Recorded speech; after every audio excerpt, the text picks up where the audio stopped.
welcome to this week's live timeline session. Again, for anybody who's new and hasn't seen the other 9 of these that I've done so far, just a quick recap.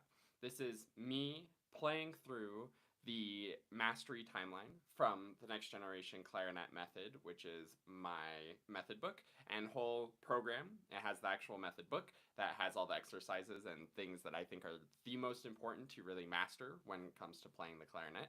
And then it has these timelines, which tells you sort of which exercises to go through based on your skill level. So there's sort of a more beginner one, a more intermediate one, and a more advanced one. The mastery timeline that we're on is the intermediate level one. It's all about mastering the fundamentals. That's why it's called the mastery timeline. And we are about between a third and a half of the way through the actual timeline with session number 10 here today. And today we're going to be doing the scales in thirds, which I'm very excited for. But first, we have our daily warm-up, because that's part of the timelines, making sure that you're getting those warm-ups in.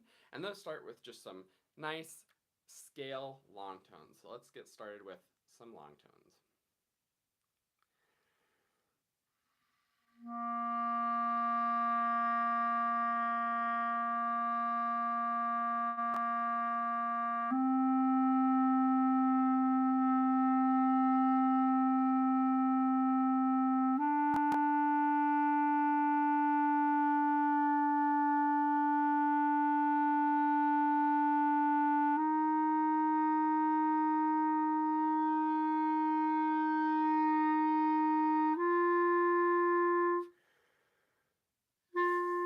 Oh, and I need to set my timer too. Don't forget that, so that everything's the right length.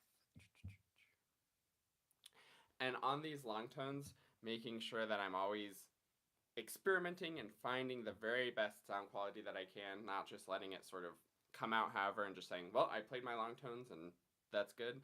It's all about going for that sound quality and getting the good connections.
So hopefully you can hear anything that doesn't go well, I'm adjusting, experimenting. I'm not just sitting and playing, but I'm really listening to how I sound and really experimenting to feel what feels the best, hear what sounds the best, and find that sweet spot.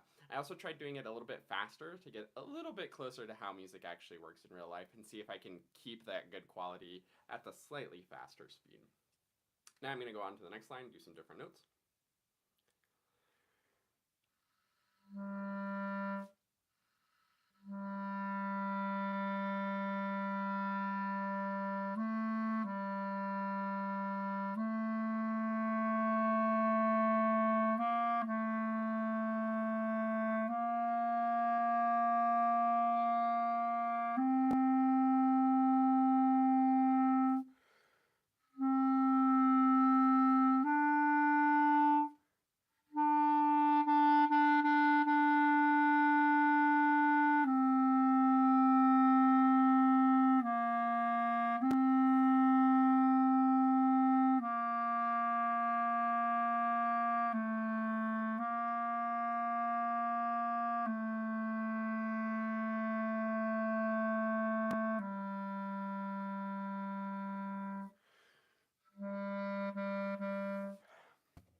So that's A minor. Again, same idea with all the quality stuff. I'm gonna do, oh, that's actually the time on the long tones. So we'll go on to the technique. For technique, we have the finger flexibility. And I'm going to do, let's see, which one am I going to do today?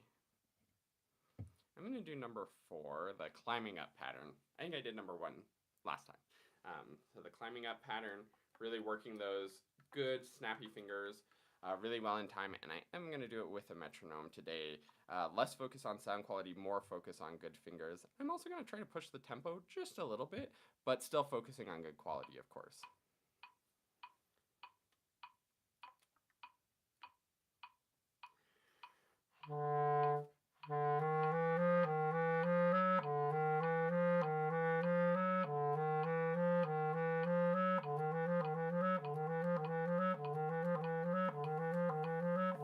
You can hear how uneven it was at the faster speed, so I'm going to clean that up.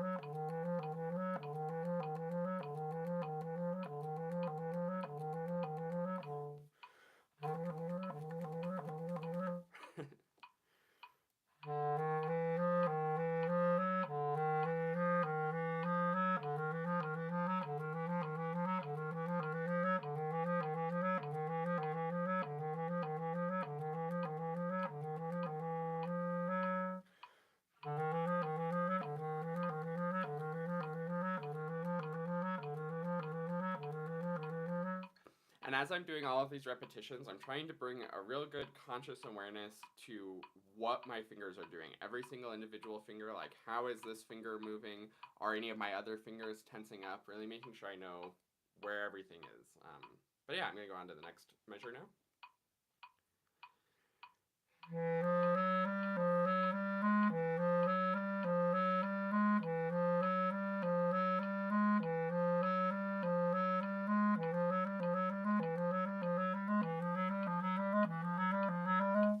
And on this one in particular, because I'm starting to get this combination happening, I'm checking in with actually my hand as well and seeing if I have any motion, any wrist motion, any extra tension coming in through here, and seeing if I can really just let these fingers do the work.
I'm also experimenting with sort of different ways of pushing with my thumb, sometimes pushing more into the clarinet, pushing more up, experimenting with how that helps to free up my fingers, and really trying to support the instrument with just my thumb and the top teeth so that the fingers are free to move.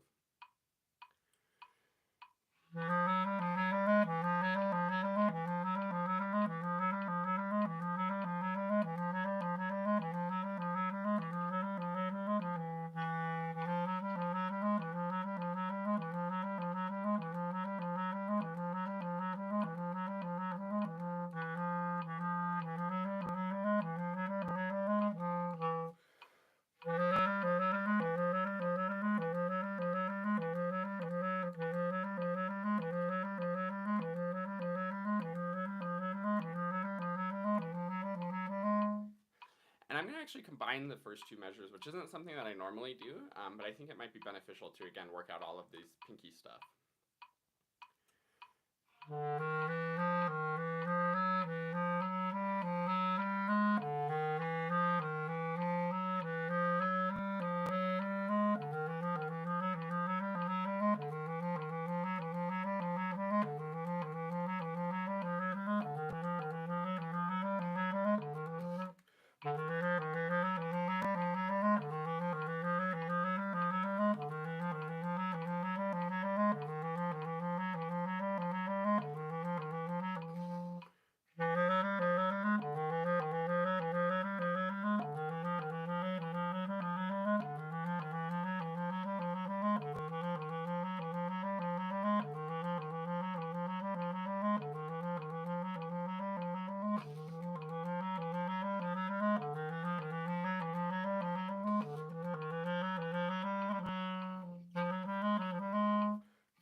let me actually stand up and show you my fingers as well on these first two measures, because I think I do have it down pretty well.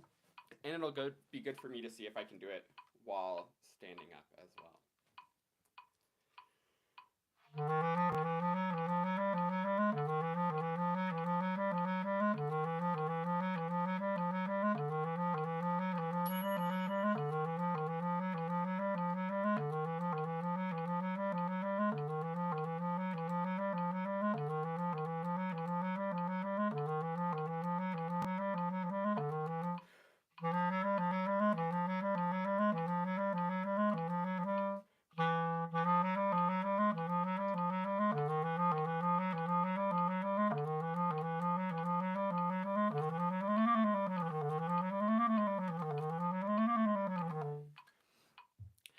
So the timer did go off, and I just spent like 7 minutes doing just those two measures, but it was really beneficial. And again, that was really authentic practicing. This is something that I actually need to be working on myself, and that's how I'd work on it. On to the next, which is articulation, which is just some good scale articulation, working on consistent every single note. And also with the metronome, this one I'm going to work on the speed a little bit as well.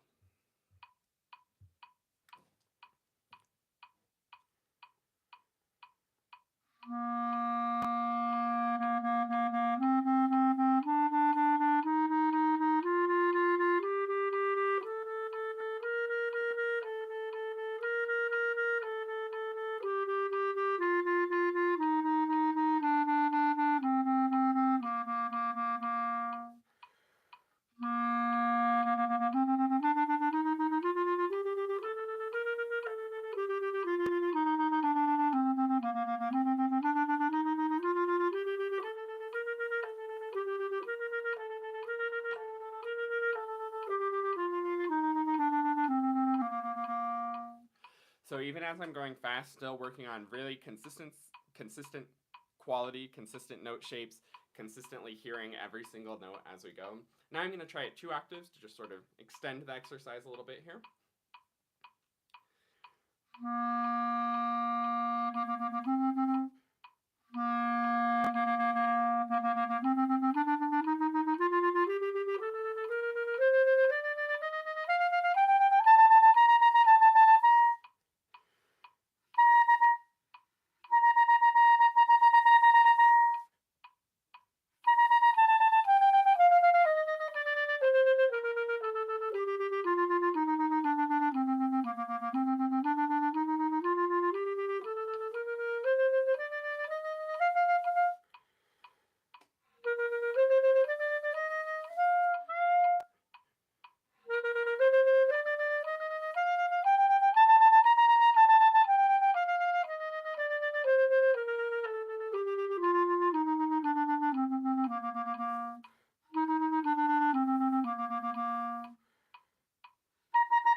So that was at that faster speed.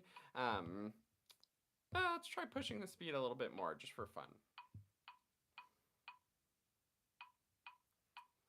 I'm just going to do the 1 octave for this for now.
that's starting to lose quality a little bit at that speed, so now I'm going to go back to where I started. And this should feel really easy now at this speed.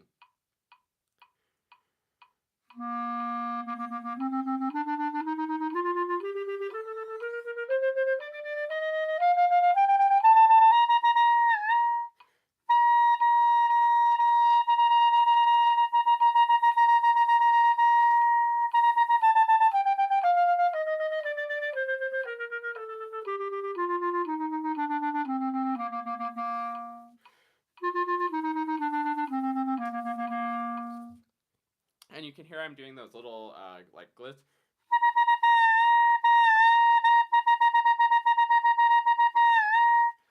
That little bit of sort of scooping is just experimenting with the tongue position and sort of trying to find the sweet spot for it, because I'm finding as I start to tongue faster, I think my tongue position's changing a little bit, and I'm changing from like a good open sound to a little bit of a more tight sound. Let me demonstrate that. So it's going from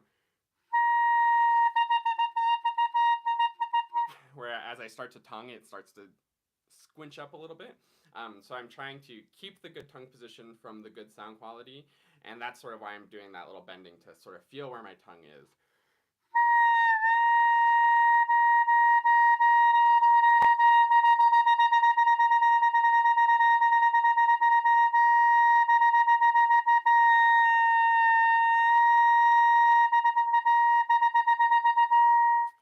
So I can do that fast articulation without losing sound quality, which is really, really important. And again, don't worry about speed if you're doing this on your own. Maybe every now and then to spice it up, you can go for speed just to sort of push yourself. But remember, always, always, always, quality is the top priority. All right. Now we're on to the actual session for today. I'm going to quickly swab out my clarinet while I read what we're actually doing for today. Let me pull that up. So today we're doing scales in thirds. And what I wrote for the purpose is, this is possibly the most famous scale pattern, but be sure to play really even, again thinking about the upbeats leading forward to downbeats. As we begin to play slightly larger intervals in these thirds, ensure that the sound quality is also very even. Don't let the high note pop out, but also don't accent every note on the beat. Playing evenly requires close attention to detail. Going slow will help. So let's go ahead and pull up the scales in thirds, and let's go slow and play well.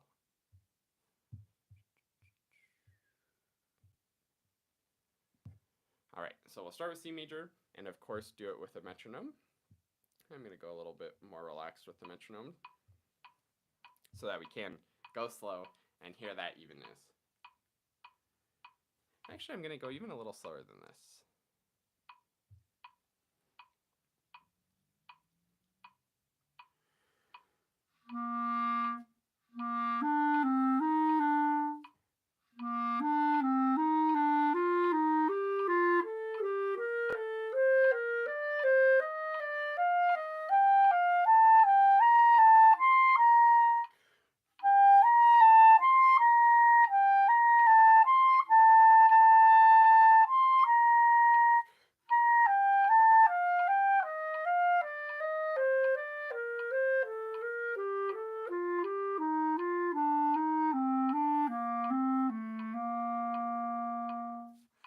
So hopefully you can hear that I'm really thinking about the upbeats being upbeats that lead to the downbeats. 1 and 2 and 3 and 4. So we always have that forward momentum and forward motion, which helps it to sound really musical. You don't want to start playing this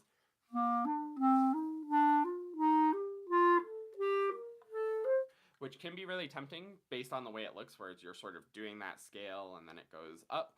The other thing that can sometimes happen by accident, especially as you get towards the higher notes, is that those high notes pop out.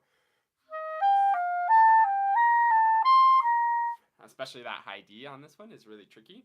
So those are the evenness things that I'm trying to think about, just making it my idea of sound quality and really good sort of legato in the sound quality is that the listener shouldn't realize the notes changed, they just hear a new pitch. So there's no bump, there's no articulation in this case because it's slurred. There's no other indication that the note's changed other than it's actually a new pitch.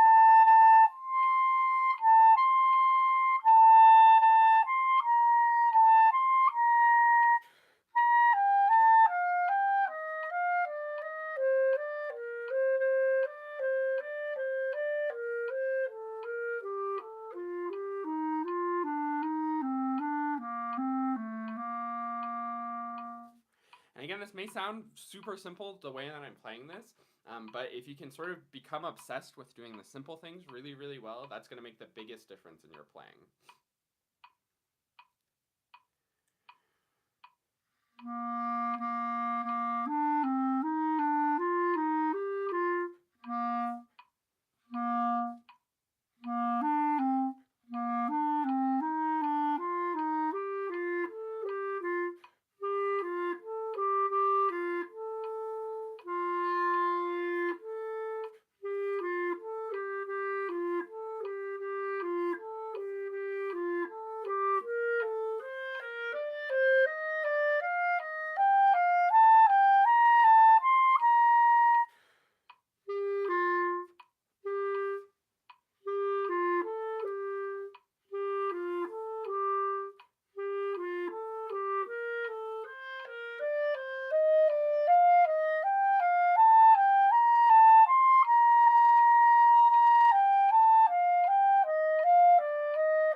And then once you have it really confident like that, then you can try to push for the speed and see how it's going. So let's try that.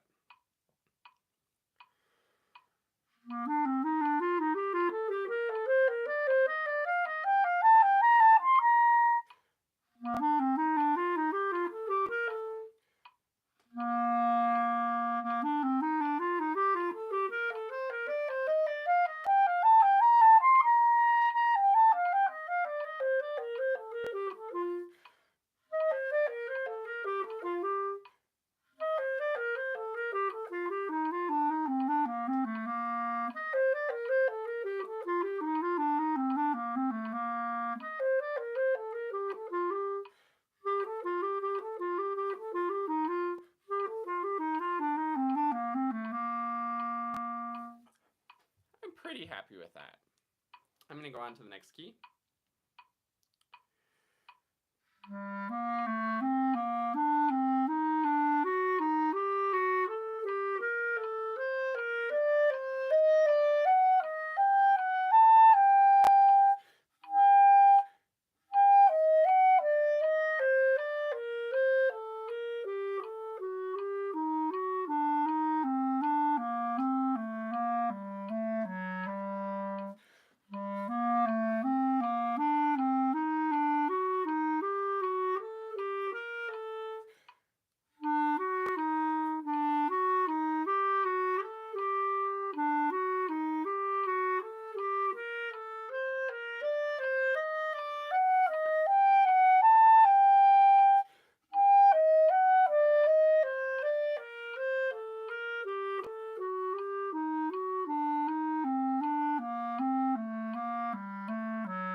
Now a little bit faster.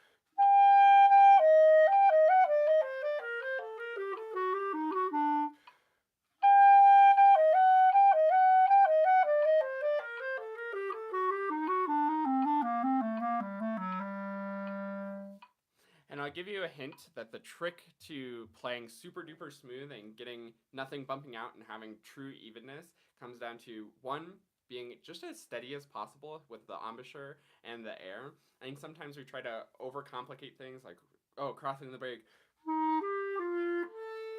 or we're trying to adjust too much or change the air too much as we cross the break. But really, if you can find a sweet spot where the reed's vibrating and just keep that steady, then it'll be in good shape. And the second big thing all comes down to the fingers. Making sure that you're landing really perfectly, being super duper precise. And even on this one, as I was doing it slow, I was really locking into where those fingers were going, especially on the sort of G sharp area.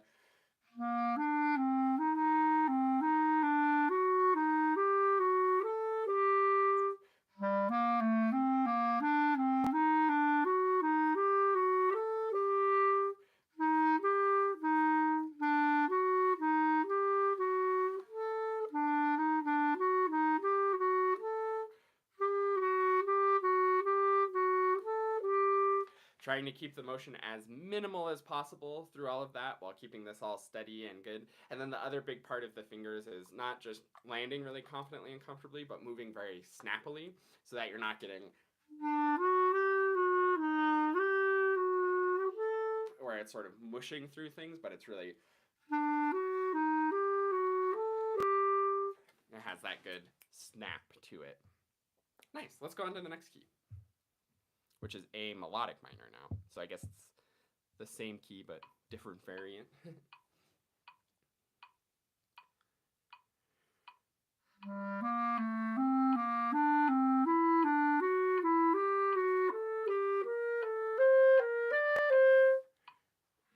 That E popped out a little bit, so I'm going back for that. And I'm actually going to go back to the throat tones because I didn't feel like my fingers were super good there.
I do feel like I'm starting to get to the point where the even, really legato sound quality is just coming naturally because I've done a good warm-up now at this point, so that's feeling good.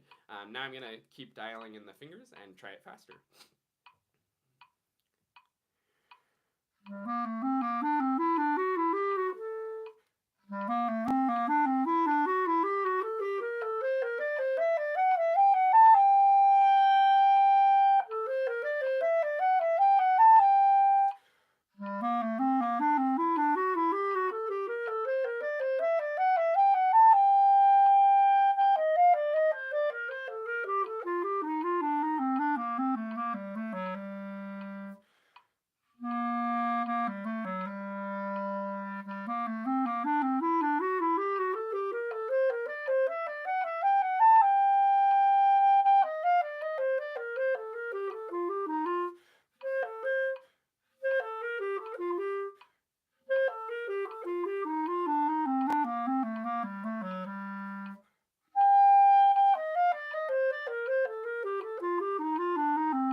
noticing on the way down there that I was starting to get like a little bit of a swing thing going with the emphasis and the rhythms.